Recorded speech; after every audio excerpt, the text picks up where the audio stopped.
एक खंडहर नुमा घर जिसकी दीवारें जर्जर हो चुकी थी। मेघना अपने घर में अपनी मां के साथ एक कमरे में सोई हुई थी। नींद में भी उसके चेहरे पर एक अजीब सा डर था। डर के मारे वो पसीने से भीग चुकी थी। तभी अचानक वो बहुत जोर से चिल्ला कर उठी और उसने देखा कि उसका फोन लगातार बज रहा है। फोन में उसकी फ्रेंड शीतल की कॉल आ रही थी। उसने हांफते हुए उसकी कॉल रिसीव की। हेलो मेघना, क्या हुआ तुझे? तू इस तरह हाफ क्यों रही है? सब ठीक तो है ना? पता नहीं शीतल, मैंने तुम्हें वो सपना बताया था, याद है? वो जगह बार बार मेरे सपनों में क्यों आती है? ऐसा लग रहा है कोई मुझे बुला रहा है। मुझे बहुत डर लग रहा है यार, बार बार वही सपना। कैसे हो सकता है ये? अरे बाबा, ये तेरे मन का वहम है। एक बार जिस चीज का डर मन में बैठ जाता है तो निकल नहीं पाता। तू बार बार उस चीज के बारे में सोचती है, इसलिए तुझे बार बार वो जगह सपने में दिखाई देती है। तू चिंता मत कर, सब कुछ बिल्कुल ठीक है।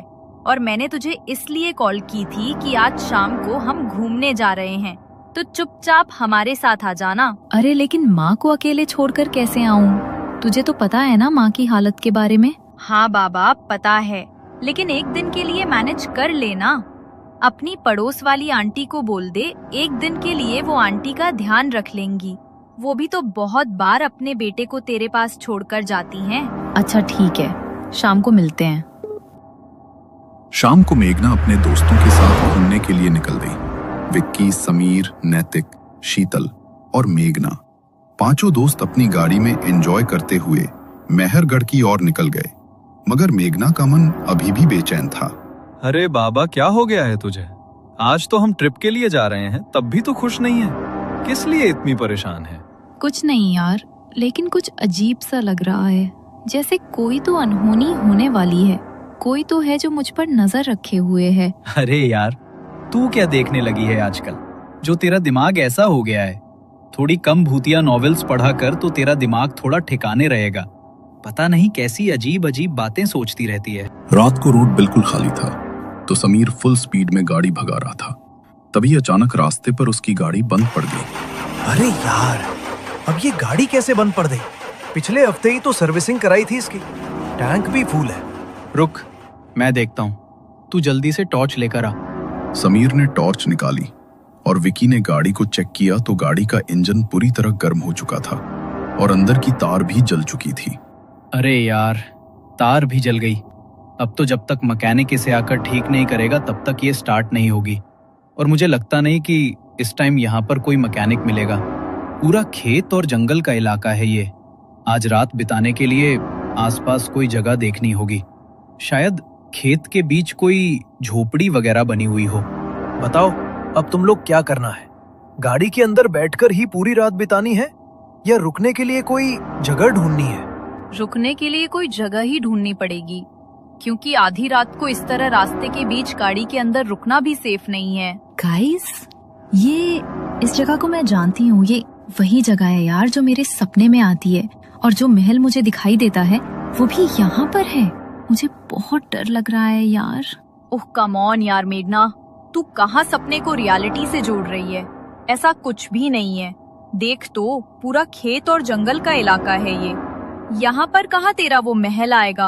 अरे नहीं नहीं, मेघना मैडम बोल रही है तो महल तो यहाँ पर जरूर होगा। यार मेघना, मुझे तो लगता है तुझे किसी साइकियाट्रिस्ट की जरूरत है। पता नहीं क्या क्या सोचती है और क्या क्या बोलती है। यहाँ दूर दूर तक हमें कुछ दिखाई नहीं दे रहा और तू कह रही है कि यहाँ वो महल है जो तेरे सपने में आता है। सपनों की दुनिया में नहीं है तू, हकीकत है ये। तुम्हें मेरी बात मजाक लग रही है ना? लेकिन मैं जानती हूँ कि ये वही जगह है, और मुझे ये भी पता है कि वो महल कहाँ पर है। अगर यकीन नहीं मुझ पर तो मैं तुम्हें वहाँ लेकर चलती हूँ। मैंने इस पूरी जगह को अपने सपनों में अच्छे से देखा है। अच्छा तो ठीक है, फिर लेकर चला मैं वहाँ। और अगर हमें आज तेरा महल नहीं मिला तो पक्का तुझे साइकियाट्रिस्ट के पास लेकर ही जाएंगे। हमें भी पागल कर दिया है तूने। मेघना के साथ वे सब गाड़ी से उतरे। मानव ने गाड़ी को लॉक किया और मेघना उन्हें जंगल के रास्ते से होते हुए दाएं तरफ ले गई। थोड़ी देर तक तो उन्हें वहां कुछ भी दिखाई नहीं दिया। देखो देखो, कितना बड़ा महल है ना यहाँ पर। मेघना, क्यों फालतू के चक्कर कटवा रही है इतनी रात को? कुछ भी तो नहीं है यहाँ। बस थोड़ी दूर और सामने ही वो महल है। वो सब अब मेघना से इरिटेट होने लगे थे, मगर जैसे ही वो थोड़े आगे बढ़े तो सामने सचमुच एक महल था। उस महल को देखकर वो सब चौंक गए और मेघना की आंखें फटी की फटी रह गईं। मैंने कहा था ना, ये वही जगह है और मैं जानती हूँ ये महल मुझे खुद अपने पास खींच कर लाया है। मेरी जिंदगी का कोई राज यहाँ छुपा है, इसलिए इस महल ने मुझे अपने पास बुलाया है। मेघना यार, हो सकता है कि ये सब बस एक कोइंसिडेंस हो, और अगर तुम्हें लगता है कि इसका वास्ता तुम्हारी जिंदगी से है तो चलो महल के अंदर जाकर देख लेते हैं। वैसे भी आज रात रुकने के लिए हमारे पास कोई जगह भी तो नहीं है, तो हम आज की रात यहीं बिता लेंगे। मेघना उन सब के साथ आगे बढ़ी। तभी सामने से उन्हें एक बूढ़ा आदमी दिखाई दिया जिसके हाथ में एक जलती हुई लालटेन थी। वो इतना बूढ़ा था कि चलते हुए पूरा शरीर कांप रहा था, पर चेहरे पर एक अजीब सी गंभीरता थी। वो गुस्से में उनकी ओर बढ़ा। जानते नहीं हो क्या इस जगह के बारे में? क्यों अपनी मौत को न्योता देने आए हो? शांत है वो इतने सालों से, अगर जाग गई तो किसी को नहीं छोड़ेगी। अरे अंकल, ये ऐसी लोकेशंस पर आपके जैसे लालटेन वाले बुढ़े फिक्स होते हैं क्या? बेफालतू में डराने आ जाते हो। और मुझे समझ नहीं आ रहा, जब ये जगह इतनी खतरनाक है तो रात के 12 बजे आप महल के पास क्या कर रहे हो? आपकी उम्र हो गई है चाचा, अपने घर जाओ और जाकर सो जाओ आराम से। बूढ़ा कांपती हुई आवाज में उन पर चेतावनी देता हुआ वहां से निकल गया। वो पांचों महल की तरफ बढ़े। मेघना ने पीछे मुड़कर देखा तो वो बूढ़ा आदमी मेघना की तरफ ही देख रहा था। उसने मेघना को एक अजीब सी मुस्कान दी।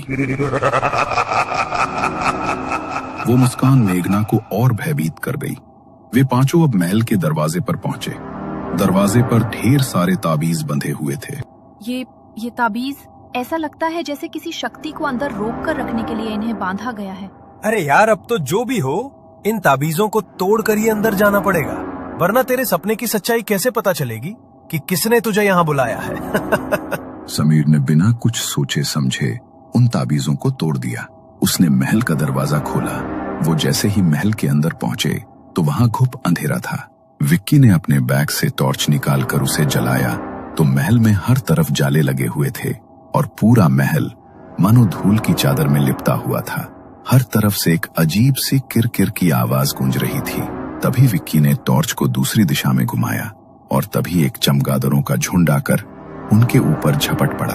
ओह माय गॉड, ये तो हमने सोचा ही नहीं कि यहाँ चमगादड़ होंगे। अगर ये एक बार शरीर से चिपक गए तो निकलना मुश्किल हो जाएगा। निकलो यहाँ से, ये बढ़ते जा रहे हैं। एक के बाद एक चमगादड़ उनके सर पर मंडराने लगे। वो सभी दौड़कर दरवाजे की तरफ भागे, लेकिन हवा के झोंके से दरवाजा अचानक बंद हो गया। उन्होंने दरवाजा खोलने की बहुत कोशिश की, लेकिन दरवाजा मानो जाम हो गया। जैसे तो वो महल चाहता ही नहीं था कि अब वो पांचों उस महल से बाहर निकल सके। अरे, अब इस दरवाजे को क्या हो गया?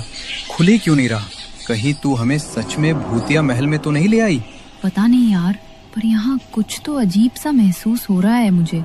जैसे ही मेघना ने ये कहा, एक जोर का झोंका आया और चमगादड़ों की किर किर वाली आवाज अचानक शांत हो गई। वे पीछे मुड़े। जहाँ कुछ ही पल पहले चमगादड़ मंडरा रहे थे, अब चारों तरफ सन्नाटा पसर गया था। ये कैसे हो सकता है? अभी तक तो यहाँ चमगादड़ों का झुंड था और अब एक भी नहीं दिख रहा।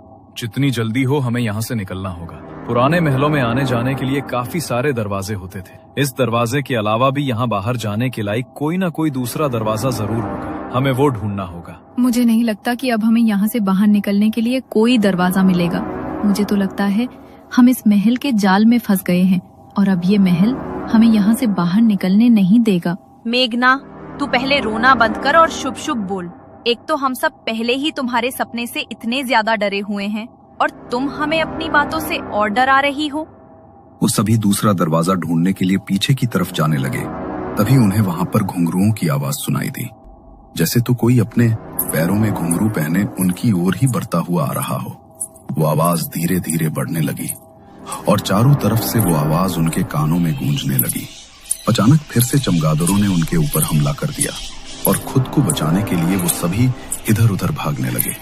भागते भागते मेघना छिपने के लिए ऊपर की तरफ भागी। उसके पीछे चमगादड़ों का झुंड था। उसने देखा कि सामने एक कमरे का दरवाजा खुला है, तो वो चमगादड़ों से बचने के लिए सामने के उस कमरे में चली गई और अंदर से दरवाजे को बंद कर लिया। वो अभी भी बुरी तरह हाँफ रही थी। उसने कुछ देर वहां चैन की सांस ली। तभी उसके कानों में एक आवाज पड़ी, जैसे तो कोई बड़ी दर्द भरी आवाज में कुछ गा रहा हो। ये कैसी आवाज आ रही है?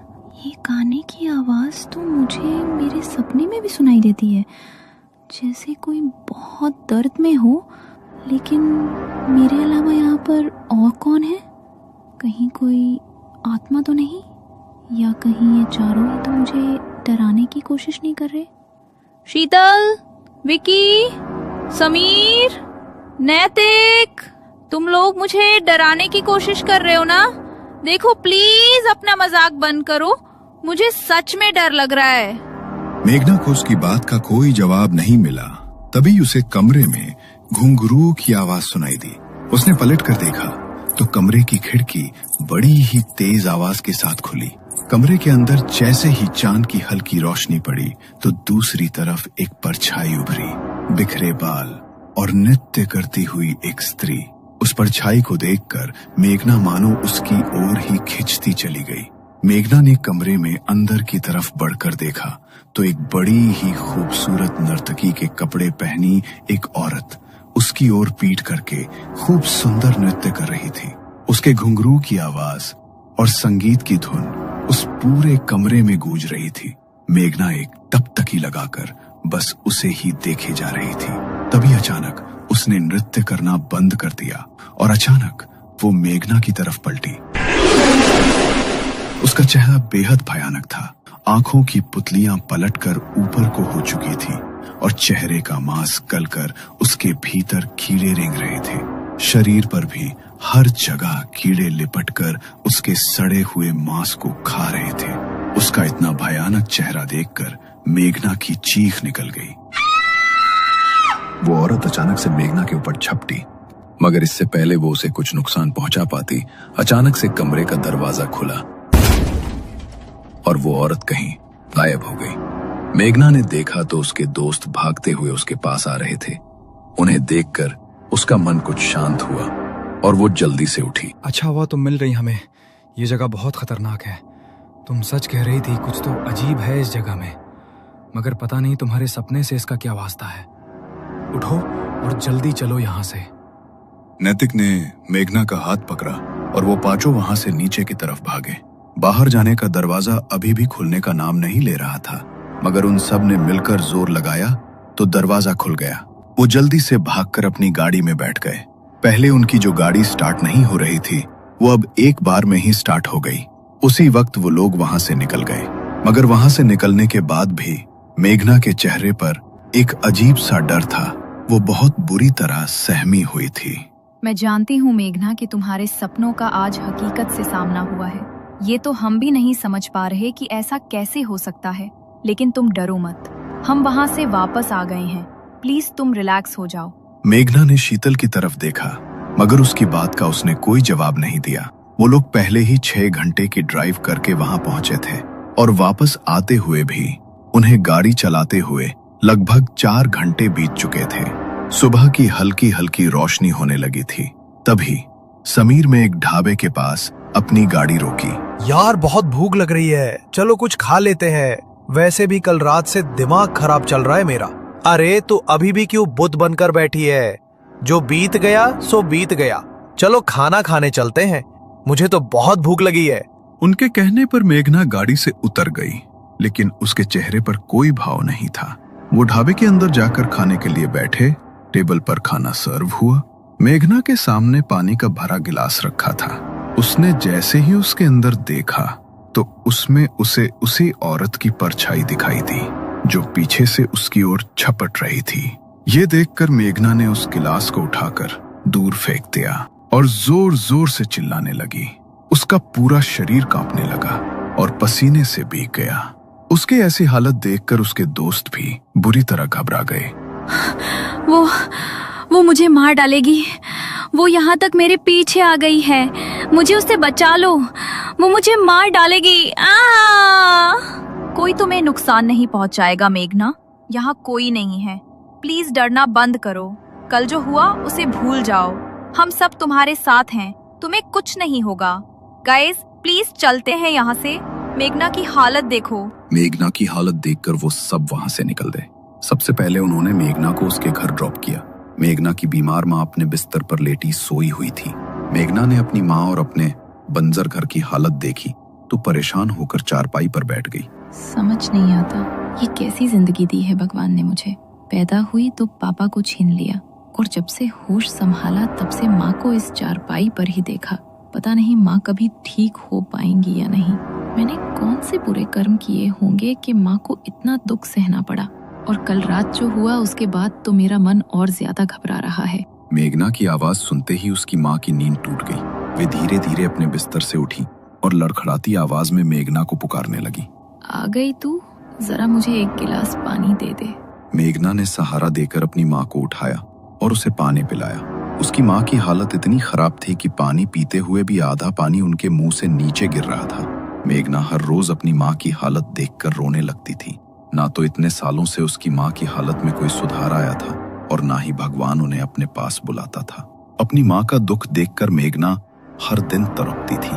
रात हुई मगर मेघना के दिमाग से कल रात की बातें नहीं जा रही थी। उसे बार बार आंखें बंद करते ही वो जगह और वो औरत अपनी आंखों के सामने दिखाई दे रही थी। आखिर क्यों दिखती है मुझे वो जगह, और वो मेरा वहम भी नहीं है। उस जगह को कल मैंने अपनी आंखों से देखा है और वही औरत, वही नृत्य, वही गाने की आवाज। बार बार मुझे ऐसा क्यों लग रहा है कि उसका नाता मेरे अतीत से जुड़ा हुआ है। कुछ बुरा, कुछ बहुत बुरा। ये सब सोचते सोचते मेघना की आंख लग गई। बड़ी मुश्किल से उसे आज नींद आई थी मगर जैसे ही वो गहरी नींद में जाने लगी तभी उसे दरवाजे पर ठक ठक की आवाज सुनाई दी। उस आवाज से वो अचानक से नींद में हड़बड़ा कर उठी। कुछ पल के लिए वो आवाज शांत हो गई। मेघना को लगा शायद वो कोई ऐसा सपना देख रही थी, मगर वो जैसे ही दोबारा अपनी आंखें बंद करने लगी तभी फिर से दरवाजे पर ठक ठक की वही आवाज हुई। इतनी रात को दरवाजे पर कौन आया होगा? अगर मैं दरवाजा नहीं खोलूंगी तो माँ की नींद टूट जाएगी। माँ की नींद न टूट जाए इसलिए मेघना ने दरवाजा खोल दिया, मगर दरवाजे के बाहर उसने जो देखा वो देखकर उसकी रूह कांप गई। नर्तकी के कपड़े पहने एक औरत अपने चेहरे पर घूंघट लिए ठीक उसके सामने खड़ी थी। मेघना ने कांपती हुई आवाज में उससे पूछा, कौन हो तुम? इतनी रात को यहाँ क्या कर रही हो? मेघना के इतना पूछते ही उसने कसकर मेघना का हाथ पकड़ लिया। हवा के झोंके से उसके चेहरे का घूंघट हटा तो मेघना की जान उसके हलक में अटक गई। उसका चेहरा ठीक वैसा ही था मेघना को जो आत्मा महल में दिखाई दी थी। आंखें ऊपर की ओर पलटी हुई और चेहरे और शरीर का मांस सड़ा हुआ जिस पर कीड़े रेंग रहे थे। मेघना ने उससे अपना हाथ छुड़ाने की कोशिश की मगर तभी उस भयानक औरत के मुंह से एक काले रंग का धुआं निकला। मेघना अचानक हवा में ऊपर उठी और उसके शरीर में वो काला धुआं जाकर समा गया। मेघना वहीं पर निढाल होकर गिर पड़ी और उसके घर का दरवाजा खुद ब खुद एक तेज हवा के झोंके के साथ बंद हो गया। पिछले भाग में आपने देखा मेघना को बार बार एक डरावना सपना परेशान कर रहा था। वो और उसके दोस्त एक ट्रिप पर जा रहे थे जब अचानक उनकी कार खराब हो गई। कार जहां रुकी वहां एक प्राचीन महल था जो मेघना के सपनों में बार बार नजर आता था। सपने का रहस्य जानने के लिए मेघना के दोस्त उसे उस महल के अंदर ले गए। वहां अचानक चमगादड़ों का झुंड उन पर टूट पड़ा। तभी उन्हें एक औरत दिखी जिसके पैरों में पायल थी और वो नृत्य कर रही थी। लेकिन जब मेघना ने उस औरत का चेहरा देखा तो डर से उसकी चीख निकल गई। सभी डरकर वहां से भागे और घर पहुंचे। लेकिन उस रात वो रहस्यमयी औरत मेघना के घर आई और उसने मेघना के शरीर पर कब्जा कर लिया। रात के लगभग 3 बजे होंगे। मेघना की माँ अपने बिस्तर पर सो रही थी। तभी उसे बड़ी तेज ठक ठक की आवाज सुनाई दी। उसने इधर उधर देखा मगर अंधेरे में उसे कुछ भी दिखाई नहीं दिया। गोमती के मन में घबराहट होने लगी। उसने घबराते हुए मेघना को आवाज लगाई, मेघना, मेघना, ये कैसी आवाज है बेटा? क्या हो रहा है यहाँ पर? मेघना? कमरे में आने वाली वो ठक ठक की आवाज उसी वक्त बिल्कुल शांत हो गई। गोमती को अंधेरे कमरे में किसी के कदमों की आहट महसूस हुई, जैसे कोई धीरे धीरे उसके पास आ रहा हो। गोमती घबरा उठी। तभी कमरे में एक रोशनी हुई। मेघना उसके सामने हाथ में मोमबत्ती लिए बढ़ रही थी।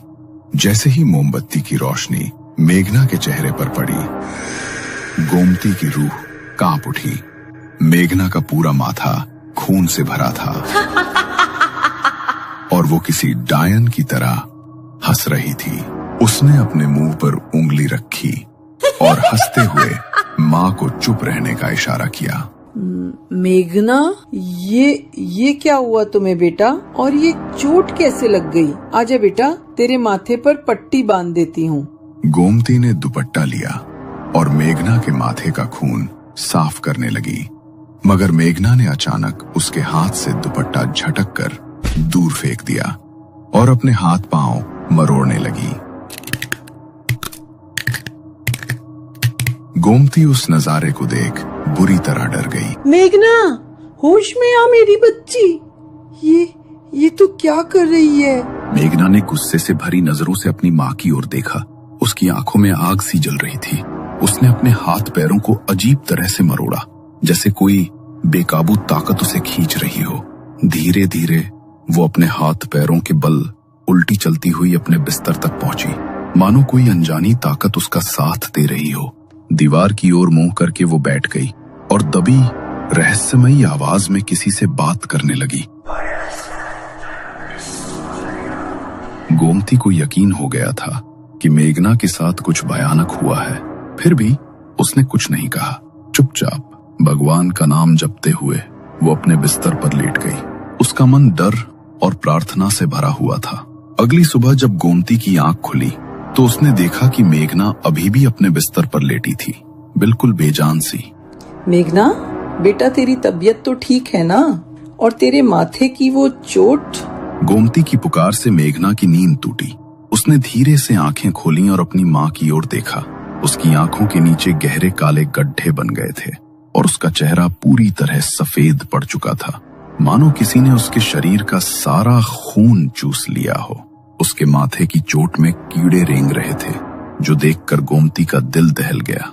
लेकिन मेघना के चेहरे पर कोई भाव नहीं था, न दर्द, न डर, न कुछ। वो बस एकटक अपनी माँ को देखे जा रही थी। पता नहीं मेरी बच्ची को क्या हो गया है। उस रात जब ये अपने दोस्तों के साथ बाहर गई थी, तभी ये सब हुआ है। कुछ न कुछ तो अजीब जरूर घटा है। अब तो वही लोग मुझे इसके बारे में बता सकते हैं। गोमती के सिरहाने एक पुराना कीपैड फोन रखा था। उसमें मेघना के सभी दोस्तों के नंबर थे। गोमती ने शीतल को फोन किया और उसे मेघना की हालत के बारे में बताया। क्या? ये आप क्या बोल रही हैं आंटी? मैं अभी घर आती हूँ, आप चिंता मत कीजिए, सब कुछ बिल्कुल ठीक हो जाएगा। मैं मेघना को डॉक्टर के पास ले जाऊंगी। शीतल ने तुरंत कॉल कट की और समीर को फोन लगाया। बहुत बड़ी परेशानी हो गई है समीर, तुम जल्दी से मुझे पिक करने के लिए आ जाओ। हमें मेघना को अस्पताल लेकर जाना होगा, लेकिन मुझे लगता नहीं कि सिर्फ हॉस्पिटल से काम चलेगा। कुछ ना कुछ और ही बात लग रही है मुझे। अरे तुम ज्यादा सोचो मत। मेघना ने उस बात को अपने दिमाग में बिठा लिया है। ज्यादा सोच रही है वो उस बात के बारे में, इसीलिए उसके साथ शायद ऐसा हो रहा है। तुम चिंता मत करो, मैं अभी आता हूँ। समीर ने शीतल को उसके घर से लिया और दोनों मेघना के घर पहुंचे। जैसे ही उनकी नजर मेघना पर पड़ी, उनके चेहरे पर हैरानी और डर छा गया। मेघना की हालत देखकर उनका दिल बैठ गया। वो समझ ही नहीं पा रहे थे कि आखिर एक रात में उसकी ऐसी हालत कैसे हो सकती है। उसका चेहरा बेजान, आंखें खोखली और शरीर मानो सारी ताकत खो चुका हो। दोनों एक दूसरे की ओर देखकर चुप खड़े रहे। उनके मन में सवाल और डर का तूफान उठ रहा था। तुम दोनों सच सच बताओ बच्चों, उस रात क्या हुआ था जब तुम लोग बाहर घूमने गए थे? कुछ हुआ था क्या बाहर जो तुम लोग मुझसे छुपा रहे हो? हाँ आंटी, वो नहीं आंटी, कुछ भी नहीं हुआ। लगता है मेघना की तबीयत ठीक नहीं है। आप टेंशन मत लीजिए, हम इसे डॉक्टर के पास लेकर जा रहे हैं। समीर ने शीतल को चुप रहने का इशारा किया और वो दोनों मेघना को लेकर अस्पताल चले गए। डॉक्टर अंदर मेघना के माथे पर बैंडेज कर रहे थे, तभी शीतल ने समीर की ओर देख रही थी। अरे अब तुम्हें क्या हो गया? तुम ऐसे क्यों देख रही हो मुझे? तुमने आंटी से झूठ क्यों बोला कि उस रात कुछ भी नहीं हुआ था? अगर मेघना को कुछ हो गया तो जानते हो ना, उसके जिम्मेदार हम सब होंगे। हमें आंटी को सब कुछ सच सच बता देना चाहिए था। बेवकूफ मत बनो शीतल, मेघना को कुछ भी नहीं हुआ है। उसने बस बातों को अपने दिमाग पर हावी कर लिया है। और अगर हम ये सब आंटी को बता देते ना, तो जानती हो ना, उनकी तबीयत और खराब हो जाती। वो पहले ही इतनी बीमार रहती हैं। तुम उन्हें ये सब बता देती तो पता नहीं उनका क्या हाल होता। तुम ठीक कह रहे हो समीर, ये तो मैंने सोचा ही नहीं था। चल मेघना को देखकर आते हैं, शायद उसकी बैंडेज हो गई होगी। मेघना की बैंडेज करवाकर वो दोनों उसे गाड़ी में ले आए, लेकिन वो अभी भी ना तो अपनी पलकें झपका रही थी और ना तो उन दोनों की तरफ देख रही थी। अरे मैडम, क्या हो गया है तुझे? कोई भूत घुस गया है क्या तेरे अंदर, जो ऐसी शक्ल बनाई हुई है? उस रात वहाँ महल में जो भी हुआ उसे भूल जा। दुनिया में बहुत ही जगहें हैं ऐसी जहाँ ऐसी आत्माएं भटकती हैं। अब हर चीज को अपने दिमाग पर हावी तो नहीं होने दे सकते ना हम। समीर, मुझे लगता है कि हमें मेघना को मंदिर लेकर जाना चाहिए। वो मंदिर जाएगी तो उसे अच्छा लगेगा, और हो सकता है उसके मन में जो ये भारीपन हो रहा है ये भी मंदिर जाने के बाद कम हो जाए। तुम एक काम करो, गाड़ी मंदिर की तरफ ले लो। शीतल ने जैसे ही ये बात कही, मेघना का चेहरा गुस्से से भर गया। उसने स्टीयरिंग व्हील को अपने हाथ से घुमा दिया। गाड़ी का बैलेंस बिगड़ा और गाड़ी सीधी सामने के पेड़ से जाकर टकराई। टक्कर इतनी तेज थी कि समीर का माथा सीधा स्टीयरिंग पर जाकर लगा और उसके माथे पर गहरी चोट लग गई। उसके माथे से खून टपककर नीचे गिर रहा था। डर के मारे शीतल हाफ रही थी।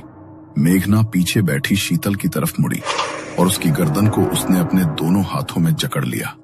अगर अपनी जान बचाना चाहती है तो आज के बाद इससे दूर रहियो, वरना इसके साथ साथ तू भी मरेगी। मेघना के मुंह से ये बात सुनकर शीतल के होश उड़ गए। उसका दम घुट रहा था। मेघना के हाथों की पकड़ से उसका चेहरा बिल्कुल लाल पड़ चुका था। मेघना ने एक झटके से उसकी गर्दन को छोड़ा और गाड़ी से निकलकर वहां से चली गई। शीतल ने जल्दी से एम्बुलेंस को फोन किया और समीर को हॉस्पिटल लेकर गई। ओह माय गॉड, इसे तो बहुत ज्यादा चोट लगी है। अगर इन्हें यहाँ लाने में आप थोड़ी भी देर और कर देते तो हमारे लिए इन्हें बचाना बहुत मुश्किल हो जाता। मुझे कुछ भी करके मेघना से दूर रहना होगा, और नैतिक और विकी को भी इस बारे में बताना होगा। अगर हमने मेघना की मदद करने की कोशिश की तो हम भी फंस जाएंगे। वो छोड़ेगी नहीं हमें। शीतल ने नैतिक और विकी को कॉल करके हॉस्पिटल में बुलाया और उनको सारी बात बताई। ये सब सुनकर वो दोनों भी घबरा गए। अगर ऐसी बात है तो मेघना से दूर रहना ही बेहतर है। आज समीर की जान जाते जाते बची है, कल को हम में से कोई हुआ तो क्या करेंगे? समीर की किस्मत अच्छी थी जो बच गया, लेकिन जरूरी नहीं कि हमारी किस्मत भी उतनी ही अच्छी हो। मेघना की हालत देखकर सबने उससे पल्ला छुड़ा लिया। कुछ देर बाद मेघना अपने घर पहुंची और सीधी जाकर अपने बिस्तर पर बैठ गई। वो गुस्से में दीवार की तरफ लगातार देखे जा रही थी और अपने सर को बार बार तेजी से हिला रही थी। उधर गोमती कांपती आवाज में उसे समझाते हुए बोली कि थोड़ा आराम कर ले, सर में जरूर दर्द हो रहा होगा। और मन ही मन सोचने लगी कि शीतल और समीर उसे छोड़ने आए थे या नहीं। शायद वे उसे सिर्फ बाहर तक छोड़कर लौट गए होंगे। गोमती शीतल से बात कर ही रही थी तो शीतल ने गुस्से से गोमती से कहा, चुप हो जा बुढ़िया, वरना तेरी बेटी के साथ साथ तेरा भी खात्मा कर दूंगी। लेकिन तुझे मारने से पहले मैं इसे मारूंगी ताकि तू इसे तड़पते हुए देखे। इसे तो मैं इतना तड़पा तड़पा कर मारूंगी कि तू खुद मुझसे इसकी मौत की भीख मांगेगी। क्या? कौन है तू? क्या बिगाड़ा है मेरी बेटी ने तेरा? क्यों परेशान कर रही है उसे? मैं अभी पंडित जी को लेकर आऊंगी। छोड़ दे मेरी बेटी का शरीर। पंडित को बुलाकर तो तू जब लाएगी ना बुढ़िया, जब अपने बिस्तर से उठ पाएगी। कोई मेरा कुछ नहीं बिगाड़ पाएगा। अपना बदला तो मैं लेकर ही जाऊंगी। बदला? कैसा बदला? किस बात का बदला लेना चाहती है तू मेरी बेटी से? ये तुझे बहुत जल्द पता चलेगा, लेकिन जब तक तुझे ये समझ आएगा तब तक तेरे पास पछतावा करने के अलावा दूसरा कोई चारा नहीं होगा। अपनी माँ की तरफ देखकर मेघना जोर जोर से हंसने लगी। उसने जमीन पर रेंगते हुए एक कीड़े को देखा और उसे उठाकर चॉकलेट की तरह चबाकर खा गई। उसने अपनी गर्दन को पूरी तरह पीछे की तरफ घुमा दिया और उसकी आंखों की पुतलियां पूरी तरह सफेद पड़ गईं। अचानक से वो निढाल होकर जमीन पर गिर पड़ी। तभी पड़ोस में रहने वाली माया आंटी उनके घर आई। अरे, ये मेघना को क्या हुआ? ये इस तरह जमीन पर क्यों गिरी हुई है? माया ने मेघना के चेहरे पर पानी छिड़का, मगर जैसे ही उसने उसे उठाने के लिए उसे छुआ तो मेघना का पूरा शरीर बुरी तरह कांप उठा। उसे मानो एक जोरदार बिजली का झटका लगा हो। वो बड़ी ही फुर्ती से वहां से उठी और दीवार के सहारे जाकर चिपक गई। वो माया को देखकर घबरा रही थी। तभी गोमती का ध्यान माया के गले में पहनी रुद्राक्ष की माला पर गया। क्या हो गया मेघना तुम्हें? तुम इस तरह मुझसे घबरा क्यों रही हो? जाओ यहाँ से। मैंने कहा जाओ यहाँ से। इसे भेज दो यहाँ से। माया को मेघना का बर्ताव कुछ अजीब सा लगा। उसने गोमती की ओर देखा तो गोमती ने उसे इशारों से कुछ ऐसा समझा दिया जो शब्द नहीं समझा सकते थे। माया जल्दी से उनके घर से बाहर निकली और दौड़ती हुई गांव के मंदिर में पहुंची। क्या हुआ बेटी? तुम इतनी घबराई हुई क्यों हो? सब कुछ ठीक तो है ना? पुजारी जी, वो गोमती की बेटी मेघना, उस पर कोई ऊपरी साया है। आप जल्दी से मेरे साथ चलिए, वरना वो साया उसे खींच कर ले जाएगा। क्या गोमती की बेटी पर कोई साया हावी है? तुम चिंता मत करो, मैं अभी तुम्हारे साथ चलता हूँ। माया पुजारी जी को लेकर गोमती के घर के दरवाजे पर पहुंची तो मेघना कमरे के कोने में दुपक कर बैठी थी और दबी आवाज में कुछ बड़बड़ाते हुए दीवार को नोच रही थी। गोमती लाचार थी, इसलिए अपनी बेटी को बचाने के लिए वो अपने बिस्तर से भी नहीं उठ सकती थी। पुजारी जी जैसे ही घर के भीतर दाखिल हुए तो मेघना को भनक लग गई। वो बड़े ही गुस्से में पीछे की तरफ मुड़ी। पुजारी, क्यों आया है तू यहाँ पर? अगर इसे बचाने के लिए आया है तो चला जा यहाँ से, क्योंकि मेरी आत्मा इतने सालों से सिर्फ अपने बदले के लिए भटक रही है। और अगर तूने बीच में आकर मेरा बदला पूरा नहीं होने दिया तो खत्म कर दूंगी मैं तुझे भी। बदला? कैसा बदला? आखिर किस बदले की बात कर रही है तू? इस बच्ची ने क्या बिगाड़ा है तेरा? जरूरी नहीं है पुजारी कि इंसान हमेशा अपने ही कर्म का फल भोगे। कभी कभी उसे दूसरों के कर्मों का फल भी भोगना पड़ता है और इसे वो भोगना पड़ेगा, वो भी इसकी माँ की आंखों के सामने। क्या? या तो तू सब कुछ सच सच बता दे, या मुझे और भी तरीके पता हैं जिससे तू सच तो बताएगी, लेकिन उससे 100 गुना पीड़ा होगी तुझे। नहीं बताऊंगी, कुछ नहीं बताऊंगी। तू जो कर सकता है कर ले।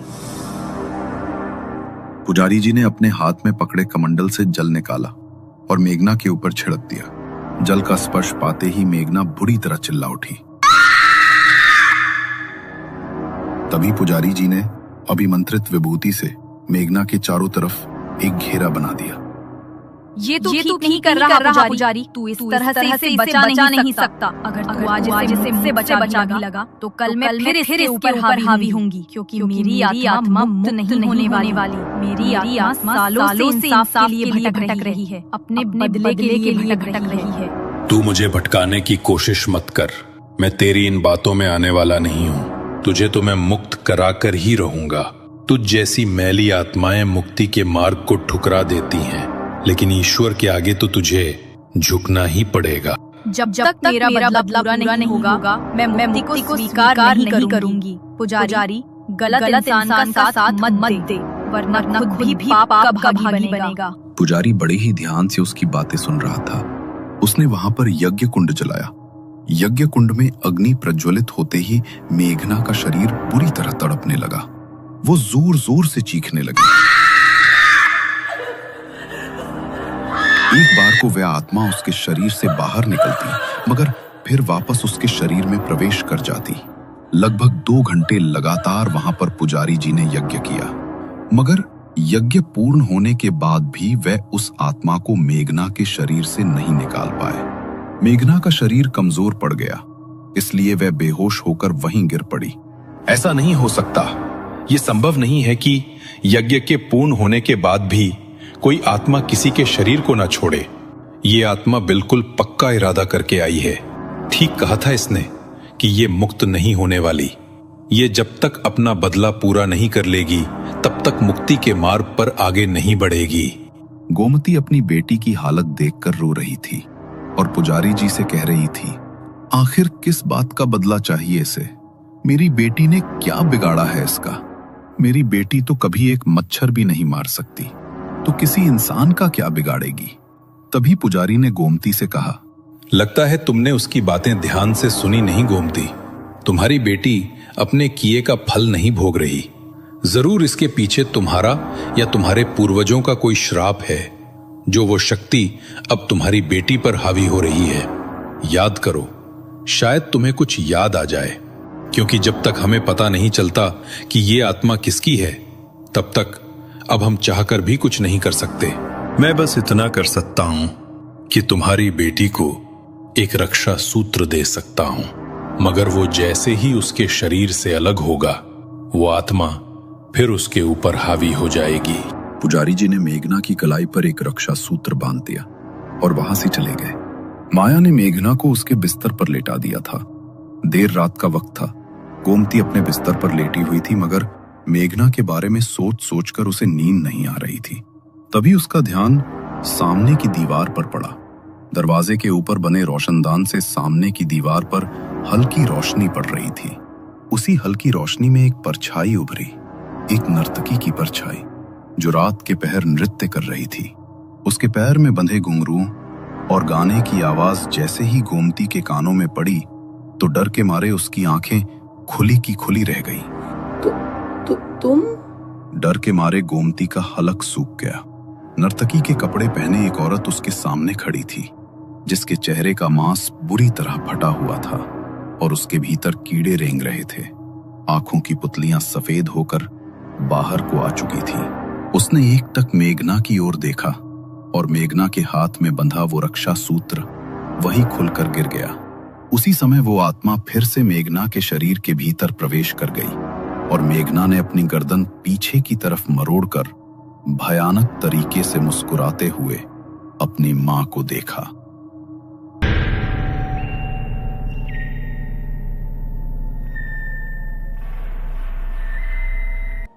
पिछले भाग में आपने देखा तुम? डर के मारे गोमती का हलक सूख गया। नर्तकी के कपड़े पहने एक औरत उसके सामने खड़ी थी। चेहरे का मांस बुरी तरह फटा हुआ था और उसके भीतर कीड़े रेंग रहे थे। आंखों की पुतलियां सफेद होकर बाहर को आ चुकी थी। उसने एक टक मेघना की ओर देखा और मेघना के हाथ में बंधा वो रक्षा सूत्र वहीं खुलकर गिर गया। उसी समय वो आत्मा फिर से मेघना के शरीर के भीतर प्रवेश कर गई और मेघना ने अपनी गर्दन पीछे की तरफ मरोड़कर भयानक तरीके से मुस्कुराते हुए अपनी मां को देखा। कहा था ना मैंने, अपना बदला तो मैं लेकर ही जाऊंगी गोमती। पहचान तो गई हो ना मुझे? गोमती डर से कांप रही थी। उसकी आंखों से आंसू बह रहे थे और होंठ बुदबुदा रहे थे। ये सच नहीं हो सकता, ये नहीं हो सकता। लेकिन सामने खड़ी मेघना की भयानक हंसी उस पर कहर ढा रही थी। उस हंसी के पीछे छुपे शब्द मानो उसकी आत्मा को चीर रहे थे। अपनी करनी का फल तुझे मिलेगा, लेकिन इतनी आसानी से नहीं। जिस तरह मैं तड़प तड़प कर मरी थी, उसी तरह तू अपनी आंखों के सामने अपनी बेटी को तड़पते हुए देखेगी। गोमती का दिल दहल उठा। उसकी आंखों में डर और दर्द एक साथ छलक रहा था, जैसे कोई पुराना राज अचानक उसकी आंखों के सामने जीवित हो उठा हो। वो रो पड़ी और थरथराती हुई आवाज में उस आत्मा से रहम की भीख मांगने लगी।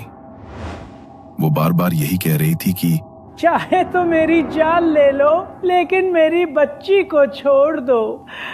मैं तुमसे अपनी बेटी की जान की भीख मांगती हूँ। तुम मुझे मार दो, लेकिन मेरी बेटी को छोड़ दो। इतना कहकर गोमती ने कांपते हाथों से अपनी ही गर्दन पर चाकू रख लिया। उसकी आंखों से आंसू रुक ही नहीं रहे थे, लेकिन उसकी हालत देखकर मेघना और जोर जोर से हंसने लगी और उसने गोमती से कहा, खुद की बेटी को तकलीफ में देखकर बहुत तकलीफ हो रही है ना तुझे? भूल गई मेरे साथ क्या हुआ था? करीबन 35 साल पहले राजस्थान के राजघराने में एक नर्तकी चंद्रमुखी नृत्य कर रही थी।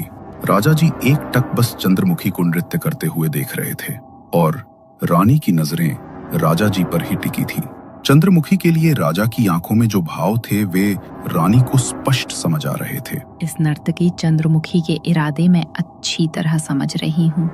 अपने रूप से वो राजा को बहलाना चाहती है, मेरा स्थान लेना चाहती है, लेकिन मेरे होते ये कभी नहीं होगा।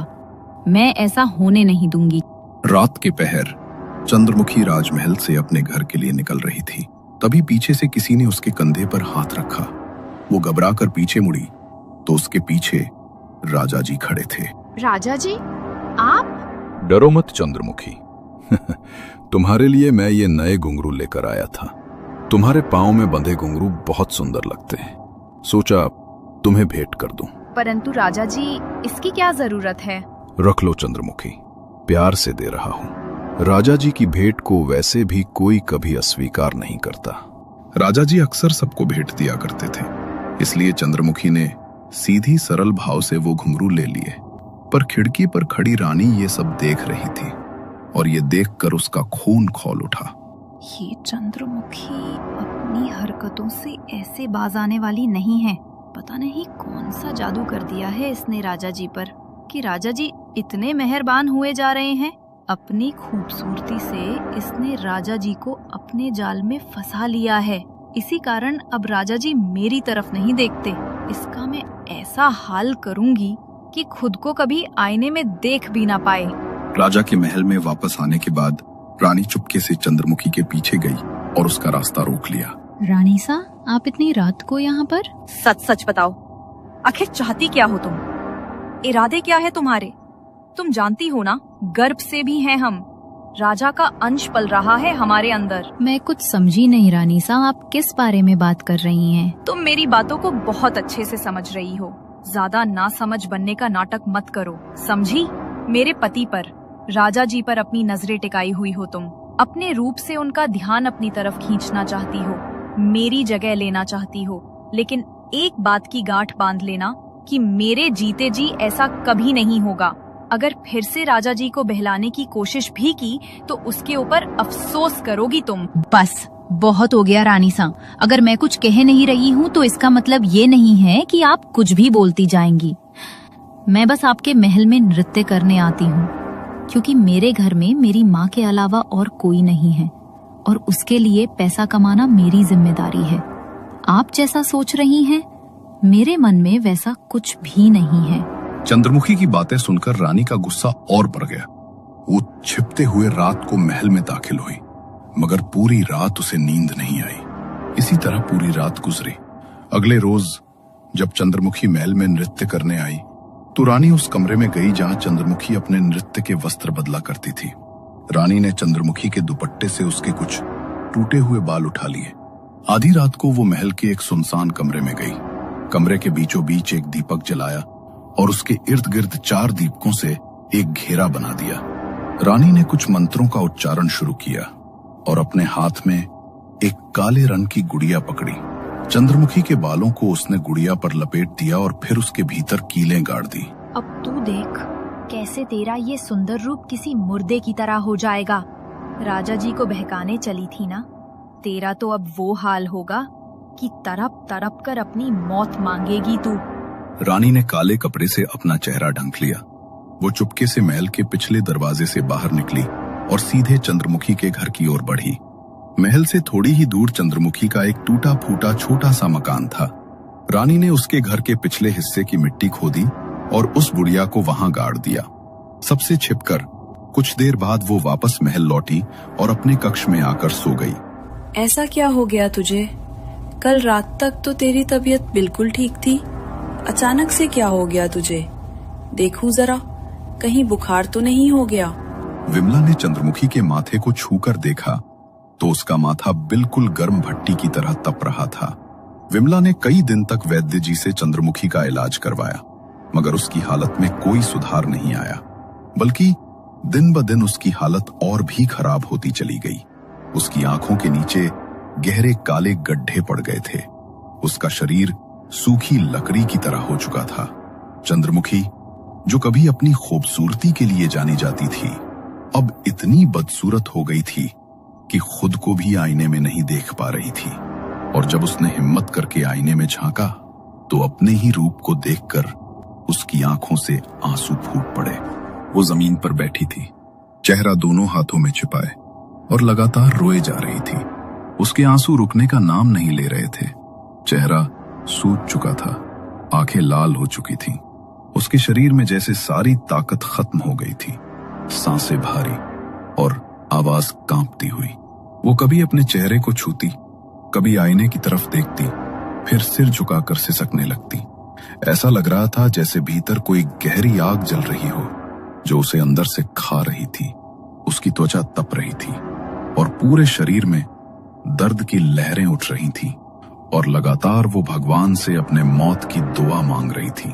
चंद्रमुखी की हालत देखकर उसकी मां की आंखों से आंसू बह निकले। जब उसकी बीमारी वैद्य के पकड़ में नहीं आई तो उसकी मां ने तांत्रिकों का सहारा लिया, मगर कोई भी उसे ठीक नहीं कर पाया। तंत्र की क्रिया, काला जादू किया गया है तुम्हारी बेटी पर, मगर इसका तोड़ सिर्फ वही कर सकता है जिसने इसे किया है। उसके अलावा कोई तुम्हारी बेटी को ठीक नहीं कर सकता। ये इसी तरह तड़पेगी और कोई इसमें कुछ नहीं कर पाएगा। मगर मेरी बेटी ने किसी का क्या बिगाड़ा है? कोई भला मेरी बेटी के साथ इतना बुरा कैसे कर सकता है? मैं तुम्हारी हालत समझ रहा हूं, लेकिन मैं इसमें तुम्हारी कोई मदद नहीं कर सकता। जिस क्रिया का प्रयोग इसके ऊपर किया गया है, उसका तोड़ वो क्रिया करने वाले के सिवाय दूसरा कोई नहीं कर सकता। किसी ने अपनी ईर्ष्या में तुम्हारी बेटी के साथ ऐसा किया है, मगर तुम चिंता मत करो, एक न एक दिन उसे अपनी करने का फल भोगना ही पड़ेगा। किसी के साथ बुरा करने वाले का कभी भला नहीं होता, अपनी करनी वो खुद भोगेगा। तुम भगवान से प्रार्थना करो, शायद अब भगवान ही इसमें तुम्हारी कुछ मदद कर सके। तांत्रिक बाबा भी हार कर वहां से चले गए, मगर उस दिन के बाद चंद्रमुखी की हालत और बद से बदतर हो गई। चंद्रमुखी की मां उसके लिए खाना लेकर आई। वो बिस्तर पर लेटी हुई थी।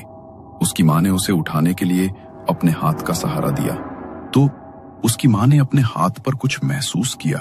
जब उन्होंने चंद्रमुखी का बैठाकर उसकी पीठ की तरफ देखा तो उनके होश उड़ गए, क्योंकि चंद्रमुखी की पीठ पर अनगिनत कीड़े रेंग रहे थे और उसकी कमर का मांस बिल्कुल गल चुका था। शरीर में हड्डियों के अलावा कुछ नजर नहीं आ रहा था। विमला ने अपनी आंखों में आंसू भरे, जल्दी से उन कीड़ों को उसकी कमर से झाड़ा और रोते हुए चंद्रमुखी को खाना खिलाया। वो ठीक से खाने का एक निवाला भी नहीं खा पा रही थी। सारा खाना उसके मुंह से बार बार नीचे गिर रहा था। अब मुझसे अपनी बच्ची की ये हालत नहीं देखी जाती भगवान। अगर तू मेरी बच्ची को ठीक नहीं कर सकता तो उसे अपने पास बुला ले और मुझे भी अपने पास बुला ले। अपनी बच्ची को इस हालत में नहीं देख सकती हूँ मैं। विमला ने चंद्रमुखी के शरीर पर दवाई का लेप लगाया और रोते रोते अपनी चारपाई पर लेट गई। अगली सुबह जब चंद्रमुखी ने अपनी माँ को आवाज दी तो उसकी माँ ने कोई जवाब नहीं दिया। चंद्रमुखी ने उठकर देखा तो उसकी माँ चल बसी थी। इस दुनिया में उसकी माँ के अलावा उसका और कोई नहीं था। चंद्रमुखी की आंखों से फूट फूट कर आंसू बह रहे थे। चंद्रमुखी के रोने की आवाज सुनकर पड़ोसी उसके घर में इकट्ठा हुए और उसकी माँ की अंतिम क्रिया की तैयारी शुरू की गई। माँ की अंतिम क्रिया के बाद चंद्रमुखी अपने घर में किसी जिंदा लाश की तरह अपने बिस्तर पर लेटी हुई थी। तभी रानी उसके घर में आई। सुना मैंने कि तुम्हारी माँ चल बसी। बड़ा दुख हुआ सुनकर, और तुम्हारी हालत देखकर भी। सब अपने कर्मों का फल भोगते हैं। तुमने भी कुछ ऐसा किया होगा जिसका फल अब भोग रही हो। मुझे अच्छी तरह पता है कि मेरे साथ जो भी हो रहा है वो तुम्हारे ही कारण है। तुम्हारी वजह से ही आज मेरी ये हालत है और तुम्हारी वजह से ही आज मेरी माँ इस दुनिया में नहीं है। मेरी वजह से नहीं, तुम्हारी खुद की वजह से। कहा था मैंने मेरे पति से दूर रहो, लेकिन तुम्हें तो रानी की जगह लेनी थी। अब दिखा दी ना मैंने तुम्हें तुम्हारी असली जगह। ऐसा हाल किया है मैंने तुम्हारा कि ना तो जी पाओगी और ना मर पाओगी। बहुत मजा आ रहा है तुम्हें ऐसे हाल में देखकर। अब इसी तरह भुगतो और तड़प तड़प कर अपनी मौत आने का इंतजार करो। रानी के मुंह से जब चंद्रमुखी को सच पता चला तो उसके गुस्से का बवंडर फूट पड़ा। रानी उसकी हालत पर हंसती हुई वहां से चली गई, मगर चंद्रमुखी के लिए अब उसकी पीड़ा असहनीय हो गई थी। पहले तो वो अपनी माँ को देखकर जैसे जैसे जी रही थी, मगर माँ के चले जाने के बाद वो खुद को संभाल नहीं पाई। वो इस तरह दर्द में तड़प रही थी कि उसने खुद ही मौत को गले लगाने के बारे में सोच लिया। उसने कमरे में रखी छुरी उठाई और अपनी गर्दन पर रख ली। उसकी आंखों से पीड़ा के वो आंसू लगातार बह रहे थे। तेरी वजह से मेरी हालत हुई है गोमती। तेरी वजह से मेरी माँ इतने दुख में इस दुनिया को छोड़कर गई है और आज मैं तेरी वजह से अपनी जिंदगी खत्म करने जा रही हूँ। श्राप है ये मेरा। एक दिन वापस लौटूंगी और उस दिन तबाह कर दूंगी तुझे और तेरे पूरे खानदान को। जिस तरह मैं तड़प तड़प कर अपनी जान दे रही हूँ, वही दृश्य एक दिन तेरी आंखों के सामने आएगा। तू भी अपनी मौत की भीख मांगेगी, अपने परिवार की मौत की भीख मांगेगी, लेकिन मौत नसीब नहीं होगी तुम्हें। चंद्रमुखी ने उसी समय खुद को खत्म कर लिया, मगर जिस तरह उसने तड़पते हुए खुद की जान ली, उसकी आत्मा मुक्त नहीं हुई, बल्कि बदले के लिए भटकने लगी। कुछ दिन बाद रानी के प्रसव के दिन आए। देर रात उसे प्रसव पीड़ा होने लगी। शाही राजघराने की दाई को वहां पर लाया गया। रानी बुरी तरह दर्द से बिलख रही थी। तभी कुछ देर बाद उन्होंने एक बच्चे को जन्म दिया, मगर उस बच्चे को देखकर दाई माँ की चीख निकल गई। बच्चा मृत था और उसका पूरा शरीर नीला पड़ चुका था। उसकी देह पर तंत्र का एक निशान बना था, जिसे देखकर दाई माँ बहुत कुछ समझ गई। क्या हो गया दाई माँ? बहुत बड़ी अनहोनी हुई है। ये कोई शुभ संकेत नहीं है। बात सिर्फ इतनी सी नहीं है रानी कि आपका बच्चा मृत पैदा हुआ है, बल्कि आपके जीवन में बहुत बड़ा भूचाल आने वाला है, जिसकी शुरुआत यहाँ से हो चुकी है। कोई अतृप्त आत्मा हावी हो रही है आपके ऊपर।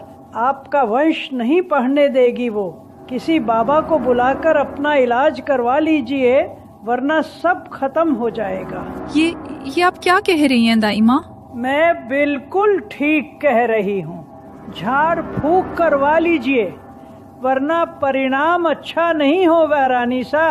रानी अपने बच्चे की मौत से उबरी भी नहीं थी कि कुछ ही दिन बाद एक रात उसे महल में घुंघरुओं की आवाज सुनाई दी। उस आवाज को सुनकर रानी के पूरे शरीर में डर दौड़ गया।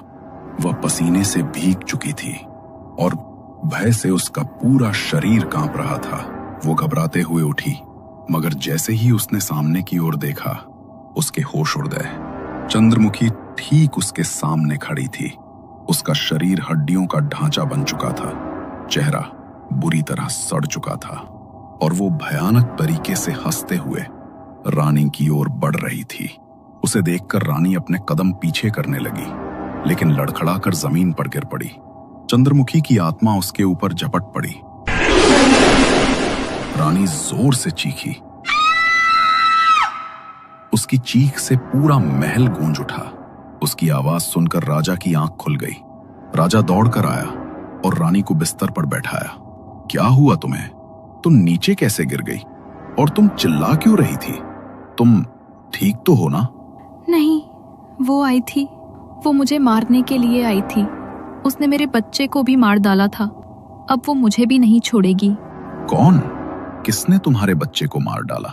और कौन तुम्हें नहीं छोड़ेगी? चंद्रमुखी की आत्मा वही आई थी।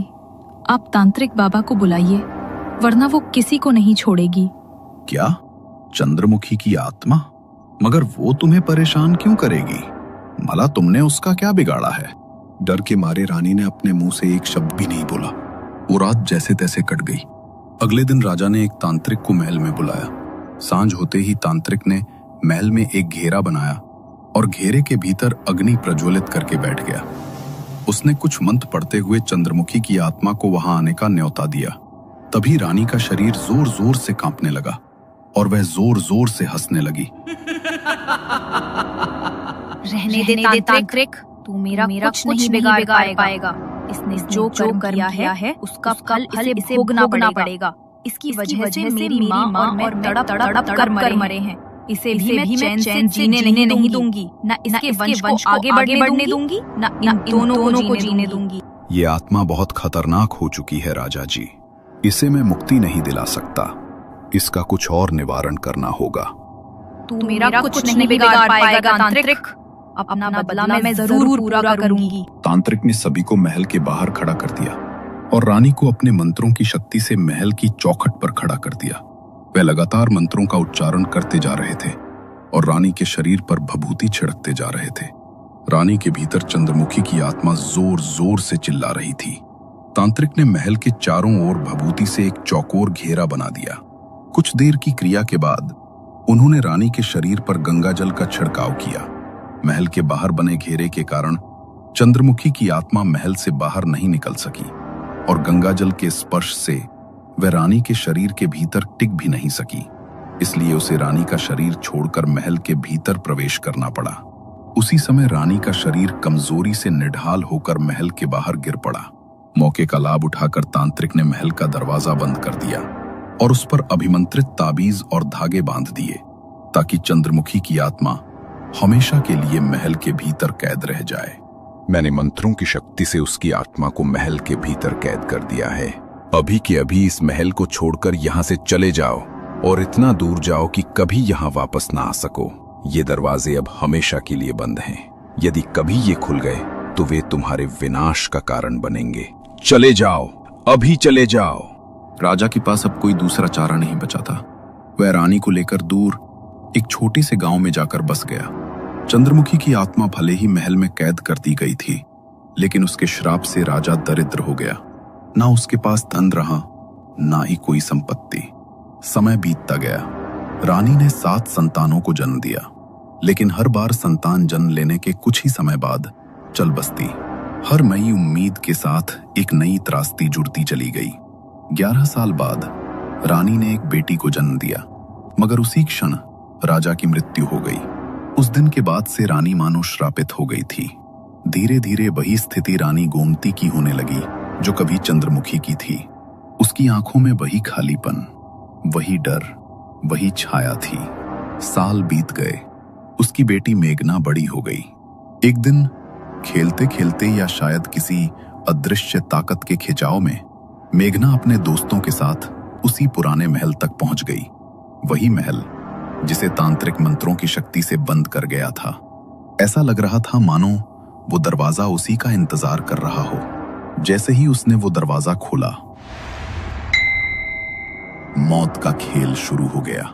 चंद्रमुखी की आत्मा ने राजा के वंश को पहचान लिया था और शायद वही आत्मा बार बार मेघना के सपनों में उस महल की झलक दिखाकर उसे वहां तक खींच लाई थी। कहा था ना मैंने, अपना बदला तो मैं लेकर ही जाऊंगी गोमती। आज तेरी आंखों के सामने तेरी बेटी को तड़पते देखकर मुझे बहुत सुकून मिल रहा है और तुझे ये देखकर और भी ज्यादा कष्ट हो रहा है। मेरी माँ भी इसी तरह तड़पी थी मुझे देखकर, मगर अब ये तड़प ज्यादा देर तक नहीं रहेगी। गोमती फूट फूट कर रोने लगी। मेघना इस समय निश्चल होकर जमीन पर गिर पड़ी थी।